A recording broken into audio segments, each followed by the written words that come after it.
Jose will take from here. This is Clicker. Jose will be presenting about culture 3.0 and how new technologies are unlocking value in sports, music, and entertainment. Let's go, guys. Let's give him a round of applause. Okay, good luck. Okay, so what's culture? Culture is the stories we tell, the music that moves us, the sporting moments that unite nations. And this matters because we as humans, we want to belong, we want to be understood, and culture is how we connect. Not only does our culture, our passions, give meaning to our lives, they drive trillions of dollars of our annual spend. This is ticketing sales, these are our streaming subscriptions, this is merchandise, and these are the creators, the talent, the artists, the IP, and the brands that influence our consumer behaviors. That's the reason why we buy Nike, for example, because you feel like an athlete, or you buy a certain hamburger, an energy drink, Jordan's shoes, for example, driving a $6 trillion economy. Now, how does the cultural value chain work? This is how everything that creators create goes from ideation all the way to what you consume. You have financing, so how are you going to get money to make this, to produce it? Then you have, and that's where the record labels and the studios come.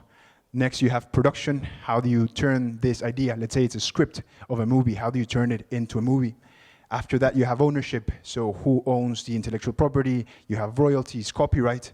Then next, you have distribution, so you have the movie, how do you put it on the cinema? How do you get to Netflix? How do you get to Amazon Prime, Spotify, etc.?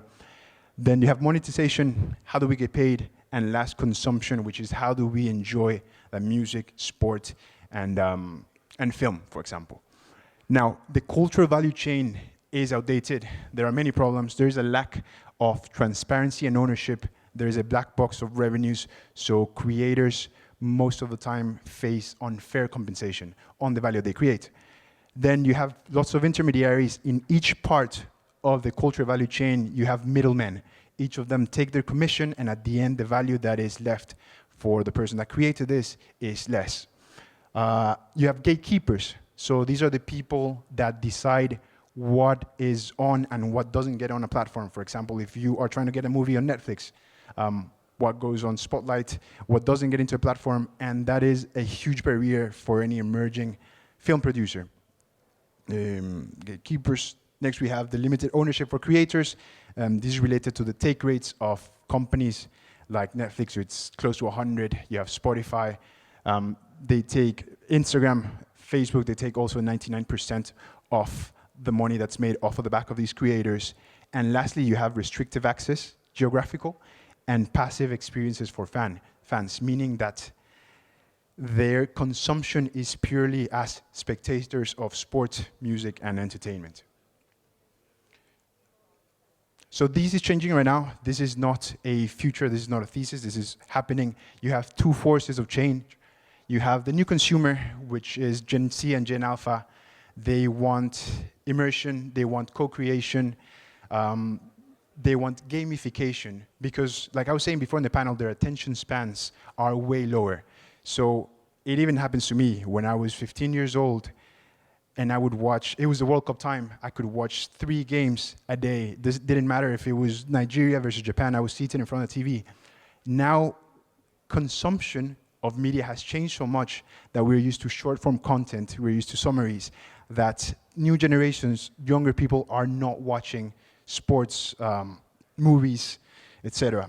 So this is changing, and then you have new technology. You have blockchain, we all know what that is. It's financializing every single type of creative content. You have AI, which affects mainly production. So how do you produce images, music, video, and what that does is that it brings down all of your costs, increasing your margins. And then lastly, you have AR and VR technologies that completely change how we experience video games, live concerts, etc. So these are just going to be some case studies, some examples. We have Royal. It's a platform that enables you to invest into music. So you have two sides. You have the side of the musician and the side of the fan. As a musician, you can fundraise, you can crowdsource from your fans And as a fan, you get the chance to participate in the upside that comes from the music royalties of your favorite artists. Kino is doing the same thing, but in film. So a lot of writers face this problem that they cannot get. An average movie goes from 1 million to 5 to 10. So some of these script writers that have big followings, they can go into a platform, crowdsource from their communities, and the way it works is that they have a limited liability company that owns the rights of the movie. The shares on these LLC are crowdsourced, are sold to the communities, and then when the movie is acquired, for example, by Netflix or by an Amazon Prime, then it's liquidated and the investors get their money back and the upside, of course. Lastly is Phantom, and like I was saying before, you have the problem-solution approach. Not every sport is the same. You have football, you have basketball, you have American football, and these are team sports. The difference is that they pay salaries to their players. But what happens if you're a tennis player, if you're a golf player, and your income comes from sponsorships, from prize money? It's very difficult to make a career. So Phantom allows you to invest into the future earnings of these athletes. This is for financing. I won't be able to go because of time on the whole value chain, but next we have production, and these examples hit both production and distribution. Dubbit is a new company that I really like. They were showing the statistic, Roblox made more money from digital fashion than Dolce & Gabbana, it's not visible there, in the year 2022. If you add the revenues from Roblox plus Fortnite in terms of their digital fashion items, they made more than Ralph Lauren in 1 year. So the reason is because the new generations value how they look and let's say they flex on the digital world. That's what's enabled them to make these kind of revenues. And what Dubbit does is that it uses AI to scrape all the digital fashion trends and then produce digital items and sell them. So you can think of them as a Shane of the metaverse. And then you have LimeWire. I don't know if you remember LimeWire. There was a bit of a nostalgic feeling when they came back to the market. LimeWire was same as Napster, how you could download pirate movies and music before, maybe 10 years ago. They came back with a creator marketplace. And they also have AI tooling that enables you to produce music, videos, and send them direct to consumers. So it's a marketplace with AI production tools. Lastly, you have consumption. So this was the game that I was talking about before in the panel. So that's the founder that I really liked.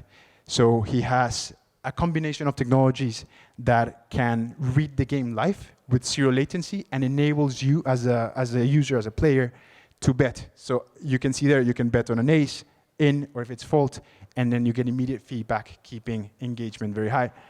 Another example in how we consume it, there is fan control sports and entertainment. These are short-form sports leagues, and the ownership of the teams is democratized, meaning that as a fan, you can buy shares in your team, you can vote on governance, meaning merchandise, and even plays. So this is a new form of engagement for the newer generations, and these are the types of bets that we like to take. So I rushed a little bit, finished a little bit early, but to answer the question at the beginning, how is new tech unlocking value in sports, media, and entertainment? It's taking your old business models, the old value chain, and it's disintermediating it, meaning with the technology, you go direct to consumer, you have less people taking commission, and at the end, you have more value for both the creators and the consumers of culture. So that's it very quickly. Thank you so much. I appreciate it, and let me know if you have any questions. I have a little extra time left on the timer here, so happy to answer anything related to this or investment as well. Yes?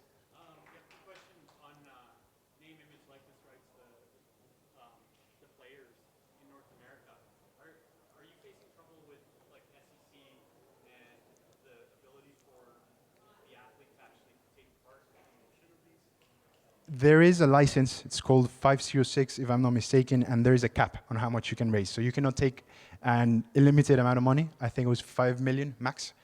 So there are licenses and there's ways to do crowdfunding. Yeah. Any other questions? Oh yes, thank you. I can hear you, yes.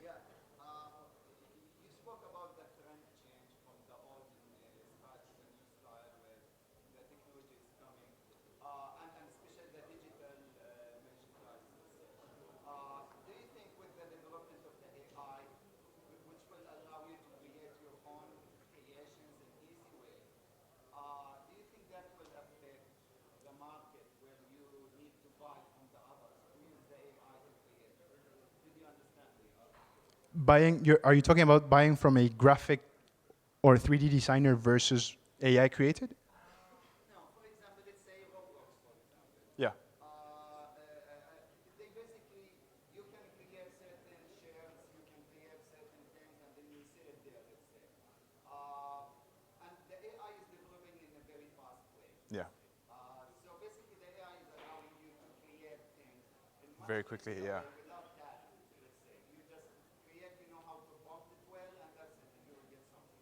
Do you think in the near, let's say, middle future, you will be able to, what do you think the effect of this on the current situation where you can use the AI to create items that you can sell it? That's a very good question because the scale of AI production is insane. And then the question becomes, what's the value of that compared to what's human made? And I think that when you flood the market with all of these items, the price is probably going to go down on everything and it's going to be very commoditized. Now, Roblox is not particularly a perfect example because you don't really own the items. Roblox is still centralized, so it's not the same gaming thesis that you see in Web3 where you actually own them. It serves as a marketplace, it has its commission, but I think it's a step in the right direction in terms of co-creation and giving just more ways for, let's say, the kids or the people that participate in this to express themselves. So the same way that you would buy, I don't know, like I said, Nike or a specific brand to express your personality in the real world, and on Roblox, you might buy a skin, let's say in Fortnite, and you buy the Messi skin or Neymar skin. Yeah. So I think that that's what's going to play out in the future. I don't know how soon. I would see that going into a proper Web3 model where there's a secondary market for all of these items, and I think that that's when the value is really, really going to unlock. Yeah. If you allow me, I would just think, let's say, think out loud with you about this. Let's say, take an example, NFT as well, because I'm really trying to understand more, like, how is what's going to be the things that will affect the near to middle future, let's say, of the market. Let's say, for example, the NFT. Now, using the AI, you can literally create project easily with that one. You can create amazing designs. I know people who doesn't know anything about design, but they are good in prompting, they create amazing designs. Do you think when the people will start to see that they can easily create the amazing things, do they need to buy interesting things unless we add other value to it? Do you think this is how it will go? So it will not be anymore about having a very beautiful designed shirt unless it's really intriguing, or the amazing designed NFT, unless you have another value added to it. Do you think that's how it will go, in certain way? So NFTs at the end are going to be just kind of metadata in the blockchain, and the value is going to be subjective, right? Why are the crypto punks valued at hundreds of thousands? Is because they were the first NFT, and because they have a community, and because of the demand. Sorry, I missed the second part of your question. Okay. My second part is that, do you think the development of the AI, in terms of creativity, will lower the value of the other creative things unless we attach a different value or different factors to it? I think you're going to see the same power law that you see in everything that is creative. You're going to have a very small group of people that make the top 50 hits, that make the blockbusters, that are the top athletes. You're going to see a small group of artists that use AI and are able to convert their ideas through prompts into tangible digital art. Yeah. And it's going to amplify them, and it's going to be a whole new type of digital art, but I don't have any strong opinions on that versus the actual human-generated digital art. Thank you so much. I appreciate it. Thank you. I guess, yeah. Thank you so much for listening. Let's end it there. Thank you. Let's give a round of applause to Jose.